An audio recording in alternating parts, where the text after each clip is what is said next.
finding your own rhythm is really important. When I first started writing, I kept seeing these writers who I admired so much talking about how they sat down and wrote every day, no matter what else was going on. And that works so well for some people, and they need to have that continuity. And for others, it's never going to be the case. So finding our own rhythm and what's going to work for us, and knowing that that's going to be different for different projects sometimes, and different at different stages of your life. Welcome to the Write It Scared podcast. I'm your host, Stacey Fraser, a formerly repressed creative soul turned fiction writer, story editor, and author accelerator certified fiction book coach. At Write It Scared, we tell the truth about why writing a novel is so hard by acknowledging that most writers grapple with two stories: the one they want to put on the page to the best of their ability, and the often subconscious internal story that prevents them from doing it. This show is designed to help you identify and rewrite the internal narrative holding you back while you discover and write the story you want to tell, and learn all the tools to help you do that successfully. Join me each week for a new episode where we'll talk about writing to deepen our understanding of the craft and of ourselves as writers. Writing a novel is an inside job that we do not do alone. Welcome to Write It Scared. I'm glad you're here. Let's dive in. Hey, writer. Welcome back to another episode of the Write It Scared podcast. I'm your host, Stacey, and I'm so excited to bring you this interview. Today, I'm with author Cynthia Platt, who is just a delight. She is so warm and so lovely, and we chat all about her young adult novel, Postcards from Summer, and dig into writing dual timelines and writing contemporary young adult love and embracing the messy magic and beauty of our individual creative processes. I can't wait for you to listen. So here is her bio. Cynthia Platt is the author of the young adult novel Postcards from Summer and a middle grade novel, Parker Bell and the Science of Friendship, as well as multiple picture books, including Grow, Easter Starring Egg, Pandemonium, and A Little Bit of Love. She's written numerous Curious George books and stories for early readers for the Khan Academy of Kids Learning app. Her latest book, Happy Halloween Teal Pumpkin, was published in July of 2024. When not writing, she also teaches at Lesley University's MFA Creative Writing Program, and she is a former children's book editor at Houghton, Mifflin, Harcourt, and Candlewick Press. Okay, so let's jump into the interview. Hello, Cynthia. Thank you so much for coming on the show today. I'm excited to talk to you about your most recent novel, Postcards from Summer, get to know you a little bit better, and share your journey with our listeners. So thank you. Thank you so much for having me. It's a real pleasure being here. So I always like to start out by asking you to share a little bit more about your journey to becoming a writer. Right after college, my first job was in publishing as an assistant and at Little Brown and Company. And I knew at the time I started temping there to get my foot in the door. I knew at the time I wanted to go into kids' books. There was never a doubt in my mind about that. So I waited and bided my time. A position open. I was so lucky to get it because it's so rare that anything did open up. And I started working in publishing. And I had worked in publishing, I think, for about 25 years by the time I finally left. I went to Candlewick Press and was an editor there, and then worked at Houghton Mifflin Harcourt's trade division. While it still existed, it's now it doesn't exist anymore, part of HarperCollins. And all of that time, I helped other people with their books, with their writing. And I love helping people with their writing. But I had a real block about the idea that I could write myself. That wasn't a thing that I did. And I really got in my own way about it for a long time, until finally I sat down and said to myself, like, this is a practice thing. I'm not going to learn how to ice skate just by putting on skates and jumping onto the rink and doing a triple axel or whatever. And it's the same with writing. I'm not going to be a good writer unless I start practicing, and I'm never going to know unless I try. So I did finally get out of my own way, and I did finally start practicing and practicing more and writing and rewriting. And I wrote a lot of low quality things at first. But I think that was all part of the process for me. Like, I had to start somewhere. And I know where I started, and I know how long it took me to get someplace where I felt comfortable in my skin as a writer.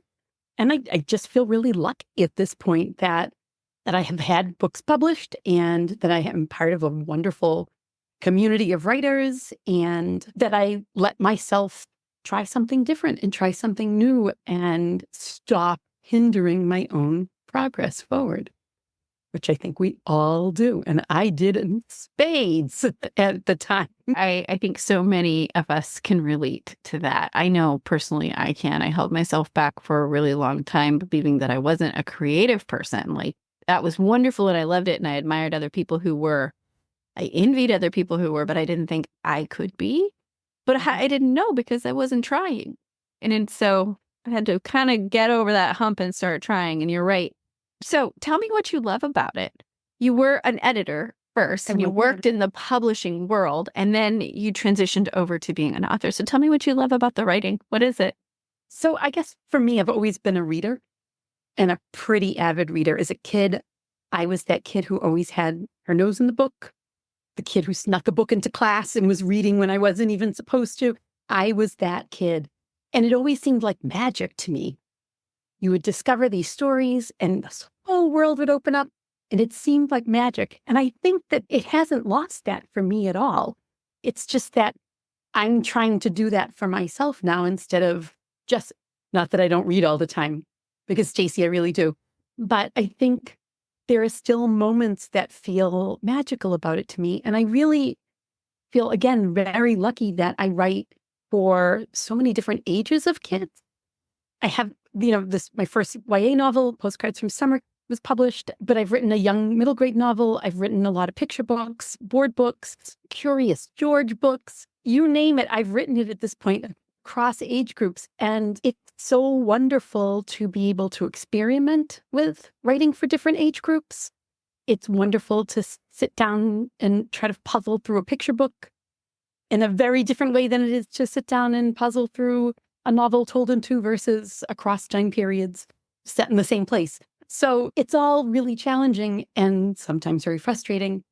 But I still feel like it has got that element of magic about it to me and I think this is just how our brains work, right? That it's amazing that anyone can come up with a story idea. It's amazing that anybody can sit down and illustrate a book. Our brains are kind of medically magical, I guess. So yeah, it hasn't, the shine has never rubbed off for me. And you can feel it. I can feel it in your voice and I can just see it. And if you could, you would see that Cynthia's face is just lit up. Like truly, truly, truly, you love this. So what is it about writing for the YA audience and kind of the middle grade audience? Like, why are you drawn into that world? Yeah, it's interesting because I started writing picture books and that seemed like it was something I could do. And like I said, I practiced a lot. I took classes. I did workshops all across the board. I really did put a lot of work into it. And then this is going to seem like a strange story, but literally one day, as I'm practicing writing other things, I had a nightmare. It was a really bad nightmare. And I woke up and wrote it down in the form of a letter in the middle of the night and thought, hey, I just wrote my first short story. And I hadn't written my first short story because I shared it with one of my writing groups and they both kept saying, I think you need to keep working on this. I don't think this is a short story. And so I did. And the novel never ended up getting published, which was frustrating to me because I loved it so much. But I really sat down with that and spent a couple of years working on it and revising it and revising it and revising it. And, it's historical fantasy set in industrial England and told in 3 voices. One of them is feral. It was an ambitious novel to kind of dig into for a first try. I feel like I missed YA. I'm just old enough that they didn't really cover my age group when I was in high school and, kind of reading in that age level, in that bracket. And I went from like Judy Blume's middle grade novels to reading Jane Austen. So I feel like I missed that phase of my reading and have done a lot of reading in that realm since then and editing too. And I love the space to spread out and explore character and plot I love fantasy and sci-fi. The story I'm working on 2 stories right now, 2 novels, but one of them is very firmly science fiction, silly science fiction, but still. And the other is set in a climate catastrophe. So again, it just runs such a gamut of what you can accomplish when you give yourself a little more space to tell the story. So I love writing YA because I can sit down and really give myself time to do an exploratory mission and learn who everybody is and learn what's happening in their world. It's really exciting writing a first draft of a novel. Yeah. There's just so much scope that you can fit in. And that's not to say I don't love picture books too, because I do. But writing a picture book is writing like a very concise poem in a lot of ways. You have to choose your words super minutely and carefully because you have such little space. And it's a completely different exercise to expand in the way that a middle grade or young adult novel allows you to. Yeah. And that's such a great word for the category, especially of YA, is the expansiveness that there is there. And wow, Postcards from Summer is, which we're going to talk about in a minute, is a contemporary YA. And you're also writing, something that is the silly science fiction and something that sounds like, I'm not sure it's fantasy or dystopian, not sure where, somewhere. Walks the line. It's somewhere in the speculative fiction world. And then you also have a novel in the trunk that was historical fantasy. Yeah. That is so cool. I loved it. I think a lot of us, when we start out, we feel like we do feel this expansiveness. And then we stick around here for a while in the publishing and the writing world, and we're like, oh, we need to choose a lane. Yeah. And I don't like that. I don't either. I like to play in all kinds of fields, and I love all the genres, really. And so that just you sharing your story makes me feel better. Wow. The fact that I also have a fantasy in the trunk and am writing a thriller and have an idea for a romance. A straight category romance. We're all multifaceted. We're all interested in so many different things. Yeah. We're all capable of doing so many different things. So why not give yourself space to explore and it? permission? I'm so glad you are. Space and permission, right? I love that. So thank you so much for kind of sharing your origin story and how you came to be in the place where you're writing the books that you are. So would you please share just a little bit of what Postcards for Summer, your most recent young adult novel, is about? Of course. I mean, ultimately, it's a romance and it's a mystery. It's told in 2 different voices. Lexi is 17 in the contemporary world, and she's lost her mom. She lost her mom when she was really young, and her dad absolutely refuses to talk about her. Like, he shuts down. It's too painful. He can't talk about it ever. And so she feels really adrift because she doesn't know anything about her mother, and then decides, hey, let's do something irresponsible and on a little like physical and emotional journey to try to figure out if I can find out more about my mom. In the meantime, you're back and forth with Emma, her mother, and her timeline, where there is a love triangle and some interesting summer friendships that happen, and a single really tragic event and a question of who's responsible for causing it and how that affects Emma's life in the long term, and where that leaves Lexi, who's trying to find out about her mother and then finds out things that she didn't necessarily want to learn. I loved it. And I just love to know where the idea came from and what it was like writing it. And also, it's dual timelines. So this was not a straightforward book, I'm sure, to write. No. I want to preface what I'm about to say by saying that I have ADHD. So any novel writing process for me is an exercise in hyper-organization. And this is the second novel that I've worked on that is more than one narrative voice. And it takes a level. I'm an outliner to begin with. I know that a lot of people can't do that and just feel like it curbs the creative flow. If I don't have some idea of where I'm going, it's like my brain has exploded and all over my computer, and that's it. Like, I can't. It feels like chaos, doesn't it? It really can be. It does for me too sometimes. So outlining played a really big role, and re-outlining played a really big role in it. I have a possibly unhealthy relationship with the Scrivener app. And that's okay. I can admit that that's the case.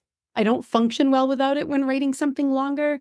And so when dealing with Emma and Lexi's voices in Postcards from Summer, it really helped to have something like Scrivener where I could separate out their voices very distinctly, chapter by chapter, and keep track of who was telling a story when, where do the transitions happen here.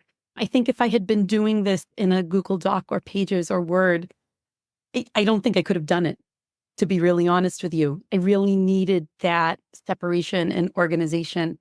And it was a lot of rewriting. There's always like the thrill of the first draft, and then most of it doesn't stay. And then, you just keep working. And like I said, for me, the work involves like the burst of like joyous creativity and revising, but it also includes, a notebook where I keep chapter by chapter information about what I need to do for each revision. And I start a new notebook for each revision because I have to keep doing that. In fact, the only reason I found out that I have ADHD was that I got diagnosed as an adult. I was at a writer's workshop and was describing this process to someone.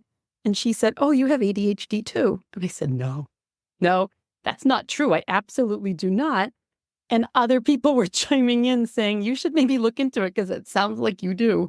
And I do. But I think even knowing that has made this, I used to feel bad that it took this many steps for me to write. And especially with something as intricate as Postcards from Summer, it has to be an intricately organized process for me. And I think realizing now that that's just how my mind works, and it's okay to need, I'm not going to be a pantser ever, even with a very straightforward storyline. And when it's not a straightforward storyline, no way. So I think it was good for me in a lot of ways to come up with some more organizational tools for myself while I was writing Postcards from Summer, so that I could keep track of, where does Lexi's story end at a certain point? Like, where does Emma pick up? And, for part of it, it's not a mystery novel. Let's just say that right now. It's not a traditional mystery novel, but there is a mystery involved, a family mystery that's involved. Several, actually. Yeah. In it. And so, part of it was also figuring out how much information you let out when. Lexi's searching for information about her mother who died when she was really little. Where does that journey take her, and how much information does she find out where, and where does that lead her to next? It was a constant balancing act. So did you outline each timeline separately and then merge them together? How did that work for you? I ultimately did have to do that, yeah. I Otherwise, started off, like the first draft, I didn't do it. And like I said, it was chaos. And then, the realization that I think writing Emma in particular, I had to write Emma's, at least the outline for Emma first, so that I knew exactly what was going to happen with Emma, so that I could then figure out where Lexi fit into all of this, and where in her travels and in her journey to find more, where am I placing Lexi into the story and into this timeline with each switch back and forth. So I did ultimately outline Emma's section, her whole storyline first, and then went back and did the same thing for Lexi, and then started to kind of cut and paste in Scrivener. Like, no, this isn't where Lexi belongs. I'm going to switch her here. And no, this Emma chapter needs to go much later. And I need to, so it was a lot of trial and error, but I did have to divide and conquer. Yeah. Yeah. It's ambitious. You need to look at the narrative arc of each timeline, and the turning points for each have to be there. Yeah. And you merge them together. And then you have to be able to step back and pull up to like this 30,000 foot view and see if everything is timed right. And then figure out an even higher level idea of turning points for the overarching story. Yeah. That's a lot. It was. And again, like, it's a lot of hoops that I have to jump through to do. But I have to say, keeping a notebook after I got those outlines together and did a revision, and then started on another revision, starting a notebook. It was the first time I ever did it. And I think I'm never going to turn back. And I went chapter by chapter talking about specifically what information you learn about Emma in each chapter and how Lexi discovers it, or how the story unfolds in the past in Emma's timeline. And it helped so much. Yeah. Just to handwrite it all out and to say, okay, I'm giving away way too much information in chapter 7.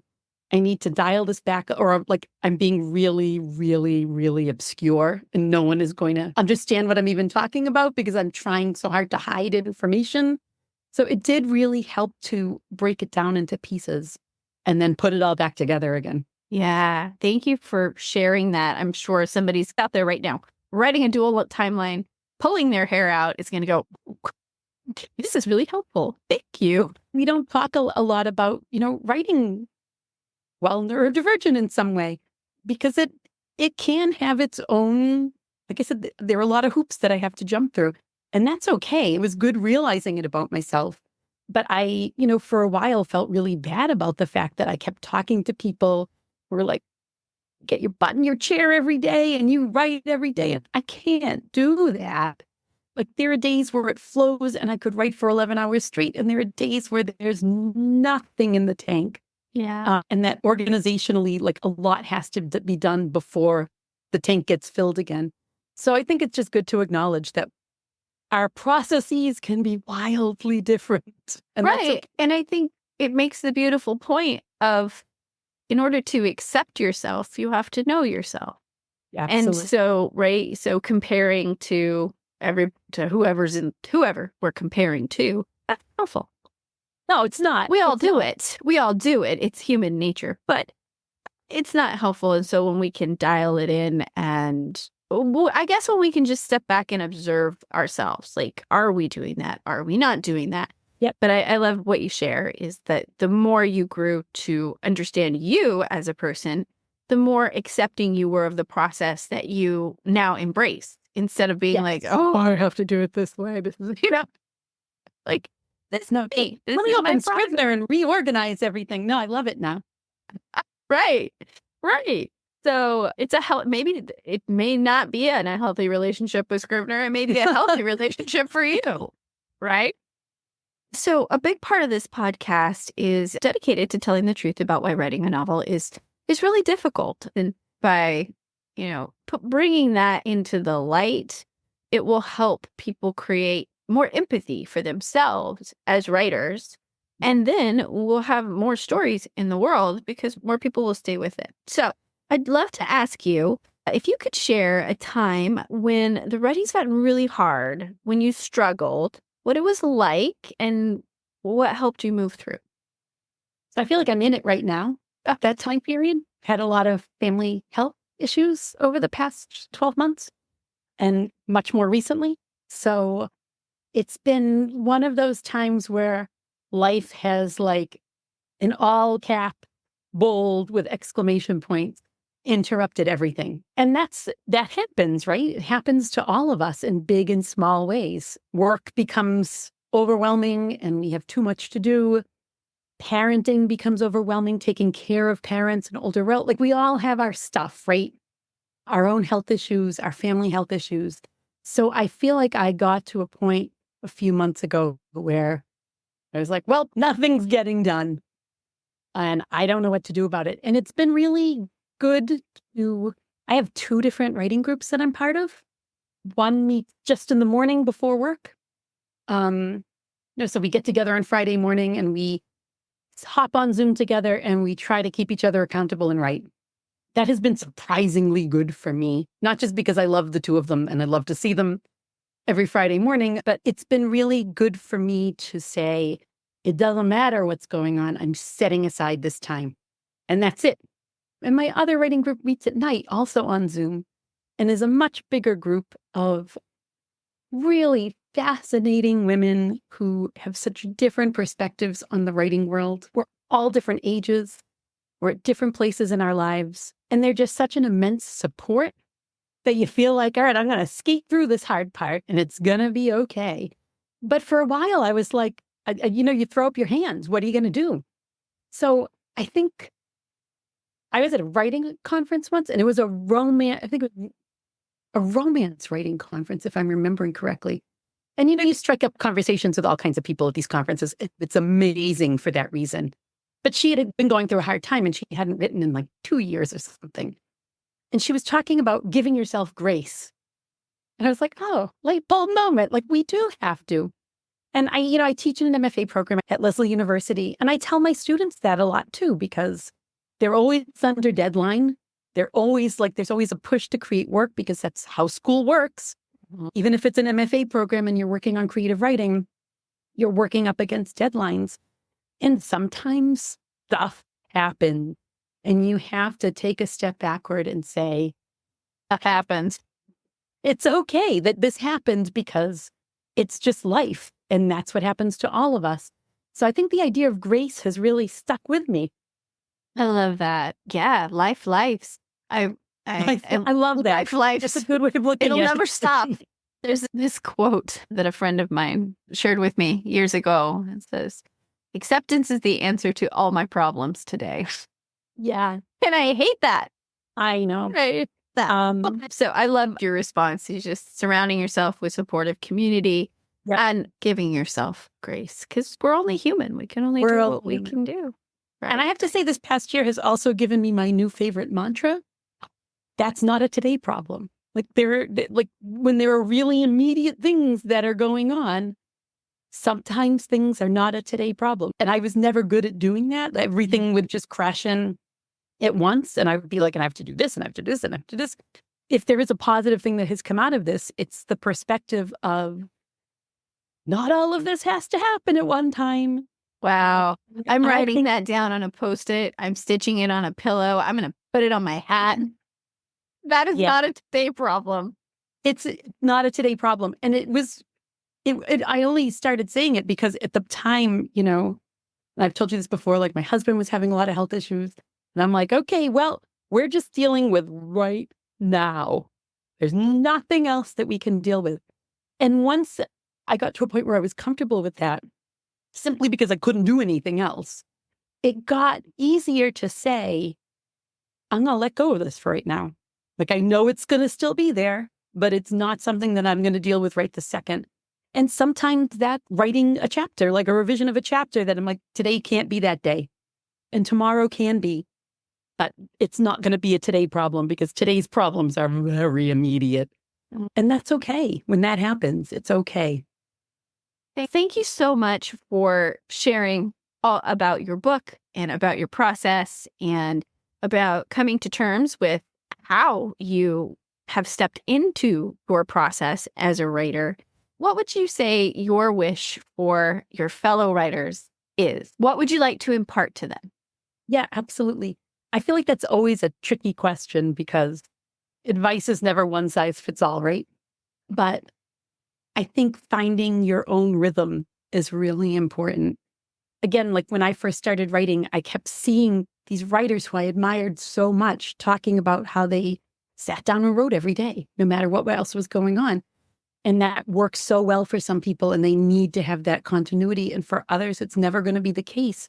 So I think just for all of us, finding our own rhythm and what's going to work for us, and knowing that that's going to be different for different projects sometimes and different at different stages of your life. But I think being open to the fact that that rhythm can change, and it's good to embrace wherever it is and whatever it is, and maybe be a little less hard on ourselves.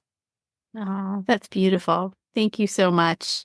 So would you like to share anything that you're currently working on? Yeah, absolutely. I have a new board book out. It just came out this week called Happy Halloween Tail Pumpkins. It is a lovely little ode to kids with food allergies going trick-or-treating on Halloween. Aww. And it's in conjunction with the Tail Pumpkin Project, which has an app and a map that you can use to try to find places where it's safe to trick-or-treat if you're a kid who has food allergies. And like I said, I'm working on 2 different novels right now. One is an alien invasion story, but it's not really about the alien invasion so much. It's about this group of kids. It's a found family story, but the inciting incident is definitely, holy crap, We invaded in the middle of my gym class. And the other is about a climate catastrophe. And it's one of long-standing duration. It's not like the world is crashing down all of a sudden. It's someone who has come of age, a young woman who's come of age, knowing only this. And so, and then wondering if there was something that could be done to change it for everybody, or if it's just the way things have to be. So again, it's a lot of soul searching for her and a lot of learning to trust yourself with a good dose of like consent thrown in and the importance of it. So yeah, they're really different. One's a lot funnier than the other. But it's been good to, I think, have the leavening when you're writing something that's a little darker in a lot of ways, to also have the silliness of aliens invading during gym class and what that means. I very much agree. I am working on a young adult thriller right now, and it's heavy. And so on the side, I'm over here writing a little fun romance story. And then my daughter and I are working on a fairy story together. Yeah, it's good to have that variation so that you don't feel mired, I guess, or it does get heavy. Deeply goofy picture book in the mix as well that I've been revising. So yeah. You're amazing. You are amazing. Things that are not related to each other at all. I love it. That's amazing. Really, truly, it is. And it actually makes me feel so much better just for my own self, because I am such a dabbler as well in many different things. And so, like, oh, I'm not alone. Like, okay. Well, yeah, dabbling. Intense dabbling. All right. So where can listeners find you? My website is cynthiaplattbooks.com. I'm on Instagram, also Cynthia Platt Books, and I am just starting out on Blue Sky and leaving the world of Twitter behind and finding a really lovely little kidlit enclave there. So thank you so much for your time and just, your honesty, your vulnerability, and sharing your joy of writing and storytelling. It definitely translates. And I hope everybody who loves contemporary YA coming of age picks up your book, Postcards of Summer, and look forward to more stories from you. Thank you so much. It was really a pleasure talking to you. Thank you for listening to the Write It Scared podcast. If you enjoyed today's show, please make sure to hit the follow button so you never miss an episode. And please leave a review. Reviews help other writers like you find the voices and messages they need to hear to continue to write their stories. Let's lift each other up. Remember, you can be scared and still be unstoppable. I'll see you next week.